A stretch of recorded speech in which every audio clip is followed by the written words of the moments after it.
The Friday Rugby Preview with Stuart Cameron.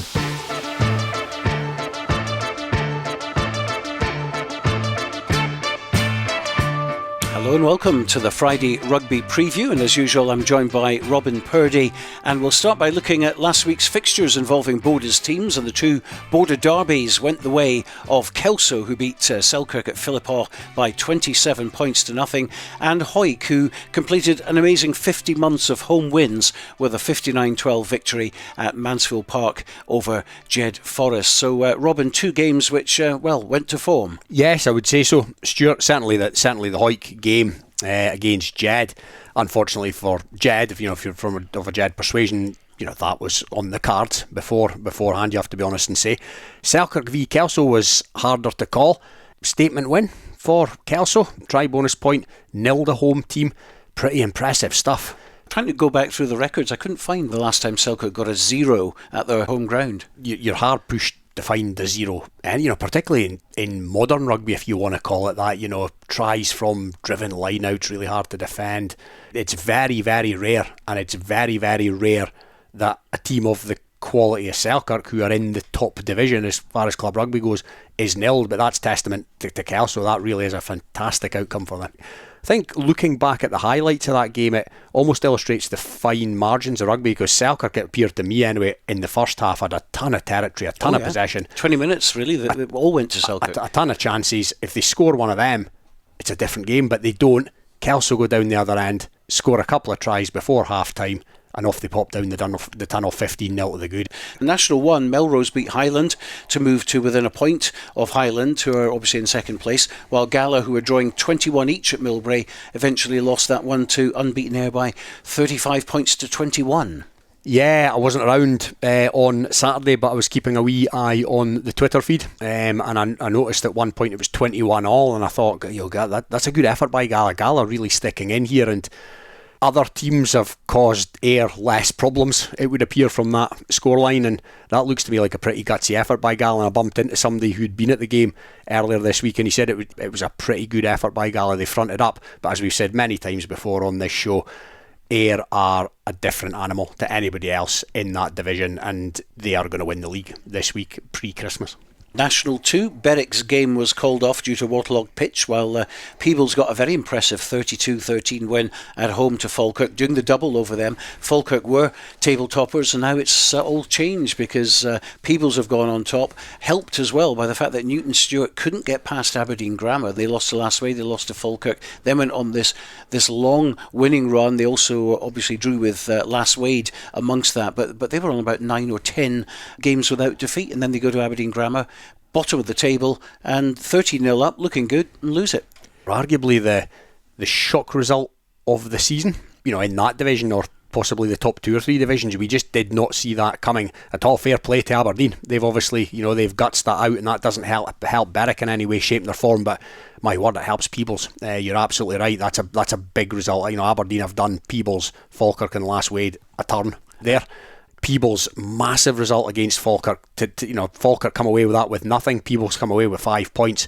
And what a game is in store at Lastwade this week. That's right, because psychologically as well, the fact that Lastwade didn't play and therefore didn't get any points, there's 8 points between them now. Lastwade do have that game in hand, but psychologically you would certainly look at Peebles being quite chuffed with that, and going into this game against Lastwade, which we'll go into in more detail very, very shortly, but they know that if they get a result at Lastwade, then it's theirs to lose. It's theirs to lose at the moment, because they are in front, and as long as they keep winning, then they should be okay. That's it. Their destiny is in their own hands, and Lastwade's destiny will absolutely be out of their own hands if they lose to Peebles this weekend. So massive game for Lastwade. Well, in East Leagues last weekend, there were losses for Langham in East League 1. Hoyt Lindeen, Hoyt Quinns and Duns in East League 2 all came out on the losing side as well. And Earlston and Gala YM also lost in East League 3. So disappointing for Langham against their bogey team Leith in the first division, just losing 27-24 at home. Yeah, we sort of predicted that Langham would win that one home advantage. They're further up the table than Leith, but yeah, we've spoken so much before. Langham are a team that are finding their feet in this division, consolidating in this division, having been promoted last season. And yeah, probably, from the outside looking in, that looks a wee bit of a shock, but like I say, I think all in all has been a reasonable campaign. Unusual, though, to have all 6 of our Borders teams lose from the East League on the same day, and of course that includes Earlston, who lost 16-0 at home to Edinburgh Northern, a big blow for them. Second time that they've been nilled this season, but at home this time. And we can hear from Earlston captain Ali Sessford with his reaction. Tough day on Saturday, unfortunately losing 16-0 at home. So the rain created some tough playing conditions. By the end of the game, there was that much mud on the jerseys that it was just horrendous.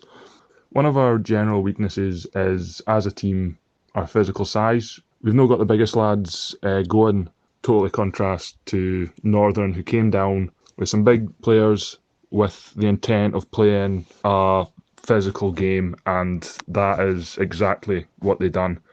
Throughout this season, one of our strongest areas of our game has been our defence. You can only really defend for so long before, the tiredness comes in and the cracks start to form. We limited them to 2 tries in the first half, and then in the second, they could only settle for a couple penalties. Unfortunately, we weren't able to get our own attack going. Unless you can have an attack building momentum, you're not going to score the points, and if you're not scoring the points, you're not winning the games. This was our second loss. Obviously, we're disappointed with the loss, but Northern, quality team, they're right there in third place, basically one behind the leaders now. So now in terms of the league itself, it's not totally out with our grasp now.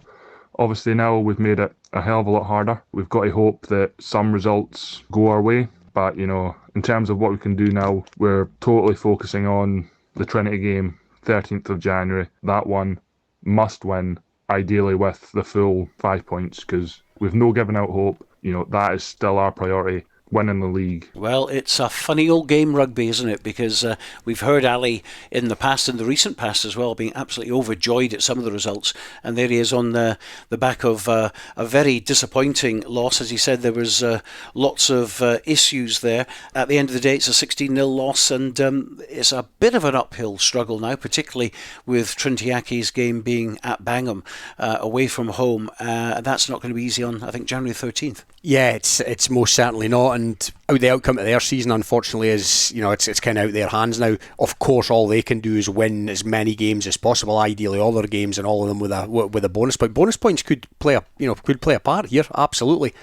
But yeah, they need a snooker from somewhere. But yeah, they just have to keep plugging away. I think what Ali said there was right as well. If you've not got the biggest team, you get to this time of year, and particularly in those types of conditions, you can only hold out for so long. If the other team are playing a 10-man game and they've got big lads and they're kicking it in the corner, well, the way it is now, you can't defend the driven lineouts without conceding tries or penalty tries. So yeah, a combination of the weather. If they've got a bigger pack, then you're always on a wee bit of a hiding to nothing. Disappointment all round, but it's not all over yet, and there's a great culture within Earlston this season, and let's hope they can get their mojo back in 2023. But let's look at this week then, and no game for Hawick in the Premiership. Their rugby is over for 2023, but the other 3 very much in action, and let's start with the very tasty looking match at Poinder Park. It's between Kelso and Mar, and Director of Rugby for Kelso is Neil Hinnigan. We have a bit of a shuffle in the team as always. There's people unavailable for different things. Andy Tate and Angus Common. Angus Roberts drops out due to work commitments. Mark Wilson also drops out the squad. Nick Stingle comes in at 9 for Andy, and then James Thompson replaces him on the wing. On the bench, we have Duncan Smith, who potentially make his Premiership debut for the club, which is excellent. He's a Berwickshire High School lad, and he's been at the club all season, and he's been working away really hard. He's going to get an opportunity, hopefully, as well, and that's really good to see. He's getting another 19-year-old lad a shot there. So, yeah, all in all, really pleasing. Our selection's still fairly settled. We will be ready for the match. Training's been good overall this week as well. So, yeah, it's one to look forward to, and we'll hopefully have that big Poinder Park crowd to get behind us. If we can try and get a win against Mar, it would really set us up for the Christmas break, and it would finish a great year for Kelso overall. Mar are a quality outfit. They're in the top 4 every year, and that's for a reason, because they are a formidable, consistent team. So we're under no illusions how tough it's going to be, but we have to believe in ourselves at Pointer that we can get there and we can do a job. So we'll try and make the people of Kelso happy for the Christmas with hopefully a good win. A lot at stake for both sides. Mar obviously for trying to get that home semi-final in the playoffs, but from Kelso's point of view, they're not that far away from the playoffs themselves to get that number 4 position, and they've said all along they want a big scalp, and now's a good chance to get it. This is a remarkably difficult game to call. Time of year, well, it's a leveler of the weather potentially. Looking at the table here, Kelso are 5 points off 4th place, and they've got a game in hand on all the 3 teams that are above them in that 4th place shootout, if you like. Kelso are right in the mix, and I am struggling to call. Like I say, I'm struggling to call this game. There's going to be a massive crowd, I would imagine. Kelso coming off the back of a tremendous result. Andy Tate missing, I like him as a player, but I like what he brings even more at this time of year, control and that kind of stuff. But Kelso have got a back row at the moment that can, match anybody. And Big Melbourne in the second row, it looked like he was having a whale of a time last Saturday. So Kelso's strong squad, Mar, great side. This could be a classic. And of course, Kelso's only defeats at Pointer Park this year were an 8-pointer against Hawick, turning around that 61-7 to make it 28-20. They weren't far off turning them over as well. Ended up getting nothing out of that game, and Hawick getting the 5 points. So they'll be obviously disappointed with that, but probably even more disappointed the fact that they threw away the result against Selkirk. So they will certainly be up for it at Pointer Park. Yeah, great. Like I say, it's going to be a great occasion. That Christmas, that Christmas feel. Everybody up for having a bit of a good time. And Kelso, yeah, what a difficult place to go at this time of year for Mar. But if Mar's title credentials are going to remain in check potentially, or if they want the best chance in the playoffs, the home games, that kind of thing, then this is a game they need to win. Last weekend, the complexion at the top of the table just changed ever so slightly, and I think the weather's largely down to that. Hawick got the bonus point, as you'd expect, against Jed, but Curry never. Now, in better conditions, I'd back Curry to get a bonus point against Glasgow Hawks. You've only got one try, in fact. Yeah, I'd back them to get 4 against the Hawks, even through in Glasgow, and I'd have backed Mar to have got 4 at home against the Edinburgh Accies. Both teams never. That opens up a 5-point gap for Hawick over Mar at the top. Hawick can go to Curry now. No, they want to, obviously, but Hawick can go to Curry and lose now and still finish top of the pile. Interesting stuff. And of course, Selkirk, they have played Mar at home a couple of weeks ago, and then, 3 weeks ago, and then Kelso also at home. And the two of them obviously are up against each other at Pointer Park. But Selkirk, with their disappointment in the last couple of games at home, now need to change that round. And head coach Sesh Henderson certainly agrees with that. This game against Musselburgh can't come quick enough for us, to be honest. We've talked about it as a group. About last week's performance, in some areas wasn't good enough, and last night at training we put a line under it. We need to address some issues in certain parts of our game, but however, the boys are just wanting a performance on Saturday. Everybody's keen for a reaction, because we're just disappointed with how parts of our game against Kelso went. We're not happy we got zeroed. Kelso totally deserved their victory. However, we're going to Musselburgh. That's going to be a hard shift. It's going to be in the same sort of conditions, so we need to address that and be able to apply pressure on them in these conditions. So, boys are pretty happy. We trained indoors, indoor arena as well, so we're able to get a lot of work done. So we're going to Musselburgh with a good mindset. We want to put a big performance in before the break, for Christmas break, and we want points in our last game. That's key. Everybody's keen to get points.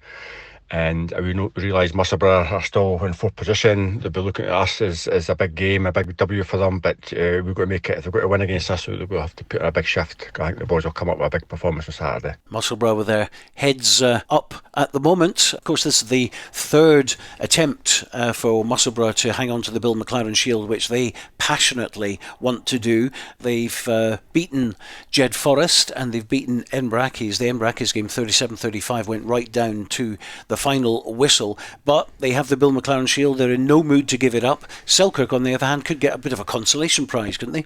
Yeah, I think so. I think for Selkirk, first of all, being away from home could just provide a wee bit of respite, to be honest. Pressure comes off. They can go and have a crack at Musselburgh with, they've kind of got, other than the Bill McLaren Shearer, they've not got much to play for, but that means they can go there with absolutely nothing to lose other than, a bit of reputational damage potentially if they get cricket scored, but they can go there in reasonably relaxed fashion. Now, Musselburgh want to maintain the Shield, but what Musselburgh want to maintain more is that 4th place position. If Musselburgh, given that Kelso have got a game in hand, if Musselburgh have designs on that, which would be the accomplishment of the season probably, given where they were last season, Musselburgh done tremendous now regardless of what happens, but if they've got designs on that 4th place, this is a game they need to win, and they'll be looking to take 5 points from this as well. Selkirk will be looking to give them a bloody nose, so it's another tough one to call. Well, also in the Premiership, Jed Forest host Heriots Blues, and the scenario now is that Glasgow Hawks only need a point from their last 6 games to condemn Jed to National 1 Rugby next season, and that only comes into play if Jed get bonus wins in all their remaining 4 games. So even the most positive of Jed fans would find that outcome rather hard to swallow. Let's hear from Jed coach David Grieve. On Saturday we were up at Hawick, and to be fair, the game went the way of the form book. First half, we competed okay. I think the big difference was if we made a mistake, Hawick absolutely capitalised. They'd either get themselves 60 yards down the field or they'd score.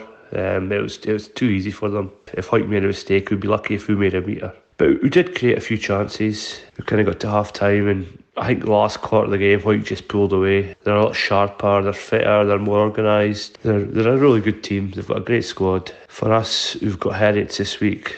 Unfortunately, we've picked up a couple of front row injuries, so it's going to be a bit of a struggle to find front row players, but we'll see what we can do. Again, it's a home game, last home game before Christmas. Hopefully we can go out there and just have a real go at Heriots. 4 matches to go for Jed then. Can they get a home win that they haven't been able to manage this season, or a win of any kind? But it's Heriots Blues calling, who themselves have got plenty to play for.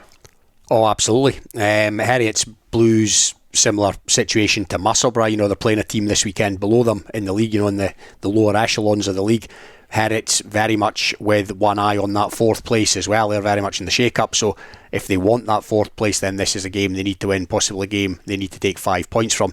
Jed will desperately want to get this no-win monkey off their back. Looking at the fixtures, they've got Heriots at home, and I think they've got Glasgow Hawks and Kelso at home as well. So if they're going to pick up a win, then this is a good place to start. And again, it'll be the sort of Christmas vibe will be around the place, and I think there's a lunch on. So yeah, hopefully Jed can turn it around. OK, on to National 1 then, and no game for Gala this week, but Melrose have to travel to Dundee. Here's Ian Chisholm. Look, we really want this game played. We've got no intention of playing first week in January, so it'd be great if we could get up to Dundee and get this game played. But look, we're coming on a high. It's the trend of the season. There's a lot of changes. Angus Runciman, he'll be banned. Dylan Coburn he's with Scotland 20s. Rory Lindsay, who had his first game back for a year or so after ankle surgery, he was bloody outstanding. He's away at a wedding. Kieran Clark and Harry Mikowski are both away. At the moment, that's definitely the hardest thing for us is try to keep boys interested and keeping training as fun as possible, keeping our environment as fun as possible, and just making sure that they keep coming back and wanting more. And the Tuesday Thursdays they're definitely the best part of my week, but making sure it's the best part of their week. And we've got a lot of pride at this club, and we want to make sure that if we can't finish first, then we finish second. And look, we've given ourselves a really good chance to do that on Saturday. Does that man ever relax? Bundles of energy, no question about that from Ian Chisholm. Well, plenty of boys missing, as we've just heard from the squad for this one, which is a game which was due to be played early in the season. Melrose eyeing up second place. Dundee fighting for their lives, particularly after losing to GHK last week. Yeah, they are, and Melrose, good win. I start by saying good win against Highland, who are above them in the table. Looked like, for the outside looking in, looks like they'd re-established their mojo to an extent, but they need to go to Dundee and they need to win this game and try and shake off this just bit up couple of weeks, bit down couple of weeks. They are missing a few boys, as you say. It's something interesting that I thought Ian mentioned there, and if this is the case, then I feel for him as a coach and the coaching staff there, and that's, we need to keep boys interested.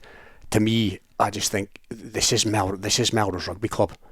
Melrose Rugby Club, the great club rugby bastion that was. You're going to pull on that jersey, you need to be interested. It's as simple as that. And I don't want to go all Roy Keane here, but Melrose have to finish second in this division as an absolute bare minimum to lay down. We spoke about it with Jed coming down. Melrose need to finish second in this to lay down the marker for next season that we are going to win this division. Jed, you're not going to come down and have it all your own way. Gala, we finished above you this season. GHA, we finished above you, etc, etc. But yeah, keeping boys interested, I'd expect that to be a scenario that plays out down the divisions and not at Melrose Rugby Club. Well, International 2 and straight in with the biggest game of the day in that division, Lasswade against Peebles. Peebles' win last week was massive against Falkirk, but if they can win this, then that will be a major step towards promotion, as Lasswade are 8 points behind them at the moment with a game in hand. Head coach at Peebles, Graham Patterson. Unfortunately, we lose a couple of boys that played last week. Willie Aitken has broken his arm in that game against Falkirk, so he's had getting a plate inserted and will be out for a number of weeks, obviously, with that. And Cammy Pye has departed on his travels to Australia for a number of months, and we wish him well on that. And the performances he's put in over this season have been outstanding, and we will miss him. However, that gives the opportunity for other guys to come in and step up and be that person that delivers the kind of outcomes that those two guys have done up to now. Lewis Copeland, John Gray and Rowan McKeever up front, they really did force themselves into contention now for starting places, or certainly at least retaining their spots in the squad. With Willie Aitken and Cammy dropping out, it does obviously give two spots straight away within the 19. Rory Smith will come back into that equation. He's trained well. He's looking to get back into the squad. A young guy looking to learn off like Matty Carrier at hooker, and be the next person to take that jersey in as soon as he can. He'll put pressure on Matty, but realistically he's looking in next season, the season after that, is really putting pressure on Matty and delivering those performances. Another experienced guy to come back in and who's back having been away offshore is Kenny Clyde, so he'll fill that gap of Cammy Pye in terms of ball carrying and bulk in the set piece. Happy to be where we are in terms of top of the table. It gives us a target on our backs, but also gives a target for ourselves to remain up there, and that's what we're looking to be positive and just going out there week to week and hopefully remaining in that top spot. Lasswade nicked it at the Gites, which hurt Peebles a lot. No game for Lasswade last Saturday, but home advantage to them, and of course never, ever, ever discount the Peter Wright effect. The Peter Wright effect, absolutely right. Stuart, I'm really looking forward to getting up there on Saturday to cover this one. This is a big game in what has become a pretty fascinating division this season. This is the exciting division, if you like. For me, Peebles are just going really well at the moment. I thought earlier in the season, when having seen Roddy Guinea a couple of times and then he left to go to Australia, I thought, that wheels might come off a wee bit. Such has been his level of performance. I noticed Cammy Pye is following suit. I think that will be a blow, but Peebles have ridden that out earlier in the season, like I say, with Guinea, and they'll be looking to do the same. And if they can come away with a victory here, then I've had a wee bit of a look at the upcoming fixtures for the teams at the top. Peebles are looking really good for the title and the promotion that comes with it if they can get a win here.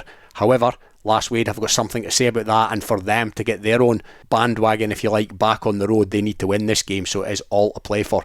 Just one sort of aspect of the game that could come down to this, because I believe the weather's not to be great, and it's to be a bit windy as well. Every time I've been to Lasswade, it's blowing a gale, and it's talking about 40 to 50 mile an hour winds.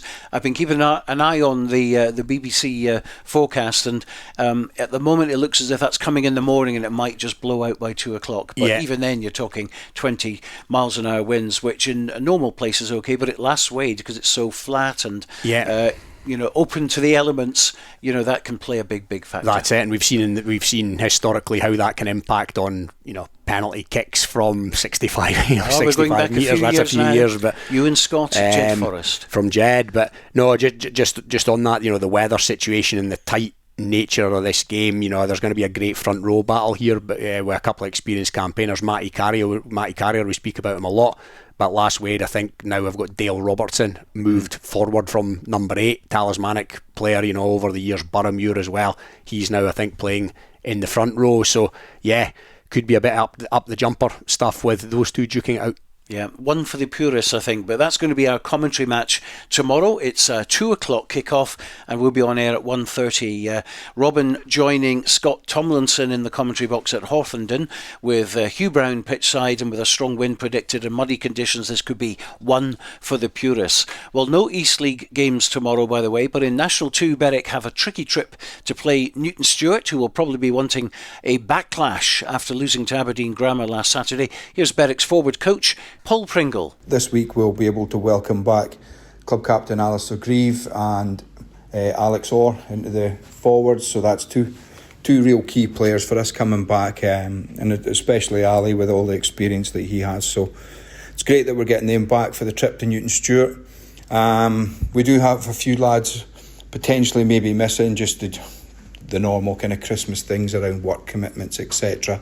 And then probably just the general distance of travel to Newton Stuart away, which is a good old 4-hour bus journey for us.